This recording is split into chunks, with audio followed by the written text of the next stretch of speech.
एक बार पार्वती ने भगवान शिव शंकर से पूछा, ऐसा कौन सा श्रेष्ठ तथा सरल पूजन है जिससे मृत्यु लोक के प्राणी आपकी कृपा सहज ही प्राप्त कर लेते हैं। उत्तर में शिव जी ने पार्वती को शिवरात्रि के व्रत का विधान बताकर एक कथा सुनाई। एक गांव में एक शिकारी रहता था। पशुओं की हत्या करके वह अपने कुटुंब को पालता था। वह एक साहूकार का ऋणी था, लेकिन उसका ऋण समय पर न चुका सका। क्रोधवश साहूकार ने शिकारी को शिव मठ में बंदी बना लिया। संयोग से उस दिन शिवरात्रि थी। शिकारी ध्यानमग्न होकर शिव संबंधी धार्मिक बातें सुनता रहा। चतुर्दशी को उसने शिवरात्रि की कथा भी सुनी। संध्या होते ही साहूकार ने उसे अपने पास बुलाया और ऋण चुकाने के विषय के बात की। शिकारी अगले दिन सारा ऋण लौटा देने का वचन देकर बंधन से छूट गया। अपनी दिनचर्या के भांति हुआ जंगल के शिकार के लिए निकला, लेकिन दिन भर बंदी गृह में रहने के कारण भूखा प्यास से व्याकुल था। शिकार के लिए वह एक तालाब के किनारे बेल वृक्ष पर पड़ाव बनाने लगा। बेल वृक्ष के नीचे शिवलिंग था जो बिल्व पत्रों से ढका था। शिकारी को उसको पता नहीं चला। पड़ाव बनाते समय उसने जो टहनियाँ तोड़ी वो संयोग से शिवलिंग पर गिरी। इस प्रकार दिन भर भूखे प्यासे शिकारी का व्रत भी हो गया और शिवलिंग पर बेलपत्र भी चढ़ गए। एक पहर रात्रि बीत जाने के बाद एक गृहिणी मृगी तालाब पानी पीने पहुंची। शिकारी ने धनुष पर तीर चढ़ाकर ज्यों ही प्रत्यंचा खींची। मृगी बोली, मैं गर्भिणी हूँ, शीघ्र ही प्रसव करूंगी। तुम एक साथ दो जीव की हत्या करोगे जो ठीक नहीं है। मैं अपने बच्चे को जन्म देकर शीघ्र ही तुम्हारे सामने प्रस्तुत हो जाऊंगी, तुम मुझे मार लेना। शिकारी ने प्रत्यंचा ढीली कर दी और मृगी झाड़ियों में लुप्त हो गई।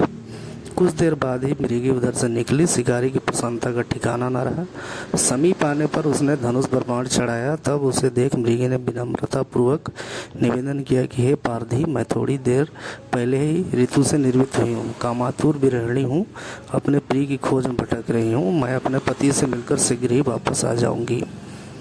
शिकारी ने उसे जाने दिया। 2 बार शिकार खोकर उसका माथा ठनका। वह चिंता में पड़ गया। रात्रि का आखिरी पहर बीत रहा था, तभी एक अन्य मृगिणी अपने बच्चों के साथ उधर से निकली। शिकारी ने यह स्वर्णिम अवसर पाया।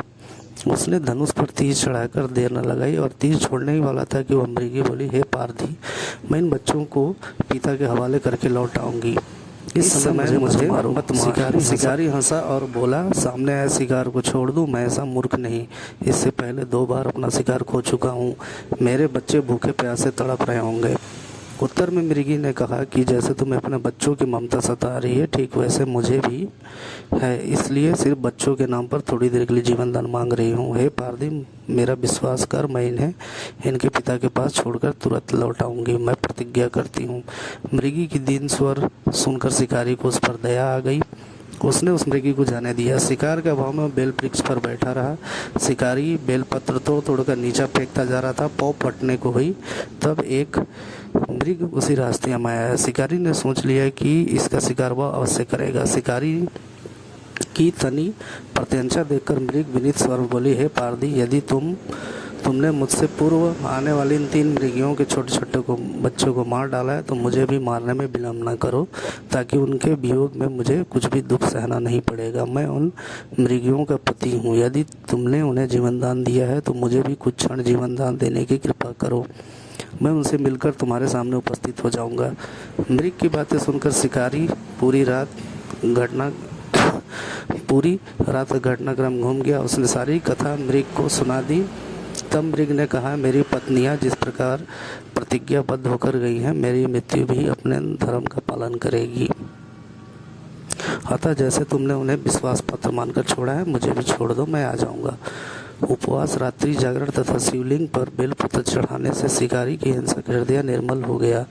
उसने भगवत शक्ति का वास हो गया। धनुष और बाण उससे छूट गया। भगवान शिव की अनुकंपा से उसका हृदय कारुणिक भाव से भर गया। वह अपने अतीत के कर्मों को याद करके पश्चाताप करने लगा और ज्वाला में जलने लगा। थोड़ी देर बाद मृग सपरिवार सहित शिकारी के समक्ष उपस्थित हो गए ताकि वह उनका शिकार कर सके, किंतु जंगली पशुओं की सत्यता, सात्विकता और प्रेम भाव देखकर शिकारी को बड़ी ग्लानि हुई। उसने नेत्रों से आंसू की झड़ी लग गई। उस मृग परिवार को न मारकर शिकारी ने अपने कठोर हृदय को जीव हिंसा से सदा हटाने के लिए दयालु बना लिया।